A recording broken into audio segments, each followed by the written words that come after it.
था कि हम आपसे कविताओं की प्रतियोगिता करेंगे और हमने कहा था कि आप बिना प्रतियोगिता के ही विजयी है। मन के जीते जीत है, मन के हारे हार। हार गए जो बिन लड़े उन पर है धिक्कार, उन पर है धिक्कार। जो देखे ना सपना, सपनों का अधिकार, असल अधिकार है अपना।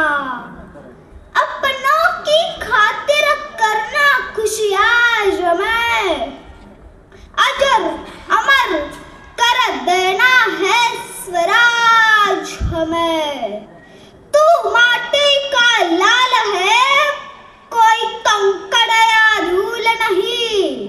तू समाज बदल के रख देगा, इतिहास लिखेगा भूल नहीं। तू भोर का पहला तारा है, परिवर्तन का एक नारा है। ये अंधकार कुछ पल का है, फिर सब कुछ तुम्हारा है। सेवक का आखिरी मुद्रा स्वीकार कीजिए राजा। जा रहा है आपके शत्रुओं के चोट पर लगने। हमने कहा था हम नमक है महाराज, तुम नमक नहीं चंदन हो कवि। तुम तिलक हमारे माथे का, कविता ही खत्म हुई राजे। अंत में जीत आपकी हुई, जन्म न सके भूप रहोगे। चरम चमकती धूप रहोगे, प्रसन्न रहे माता जगदम्बा। ओ छत्रपति, ओ साचर संभा, हम नमक है महाराज, हम नमक है। तुम नमक नहीं चंदन हो कवि। तुम तिलक हमारे माथे का। यानंतर राजांची जीभ छाटण्यासाठी जल्लाद आले. राजांची मान जोराने दाबून धरण्यात आली. राकट हाताने जबडा उचकटण्यात आला. सांडशीने जीभ बाहेर काढण्यात आली. ती अंजिरी सारखी जीभ अशी ललवत होती. इतक्यात एका राकट हाताने सपकन राजांच्या जिभेवर वार घातला व जीभ खाली तुटून पडली. ती तुटून पडलेली जीभ राजांना ओरडून सांगत होती, धनी धनी हुकुम करा, धनी हुकुम करा. कोणाला रायगडाच्या टकमकटाकाहून खाली टाकायचा, कोणाला तोफेच्या तोंडी द्यायचा, कोणाला हत्तीच्या पायाखाली तुडवायचा. धनी धनी हुकुम करा, धनी हुकुम करा. दुसरी शिक्षा सुनावण्यात आली, डोळे काढण्याची.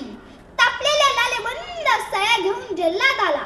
त्यांनी राजांकडे पाहिले. राजांची ती तेज नजर पाहून त्याचे हात असे लटलट कापायला लागले व तो म्हणाला, कितनी जला दी आंखें मैंने अब तक, लेकिन ऐसी नजर नहीं देखी. यह आंखें जलाने के लिए नहीं, रखने के लिए है. इतक्यात इखलास खान मागून ओरडला, नमक हराम, रुक क्यों गया? दिखा दो इस काफिर को नई नजर, निकाल दो आंखें इसकी. त्याचा नाईलाज झाला. तापलेल्या लालबंद सया त्याने राजांच्या डोळ्यात खुपसल्या. चर्र आवाज झाला. एवढं सगळं होऊनही राजांचा चित्कार कानावर पडत कसा नाही म्हणून औरंगाचा चेहरा बेरंग झाला व तो अल्लाहला विनंती करू लागला, या खुदा, क्यों नहीं हुई हमारी एक भी औलाद संभा जैसी.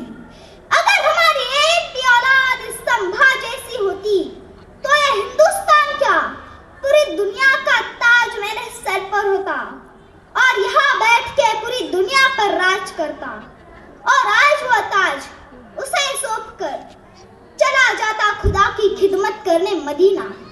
अब संभा जैसा दुश्मन मिलेगा कहाँ, यह खुदा तुमसे यही नाराजगी उम्र भर रहेगी। अपने जन्नत के द्वार खुले रखना, शेर का छावा रहा है।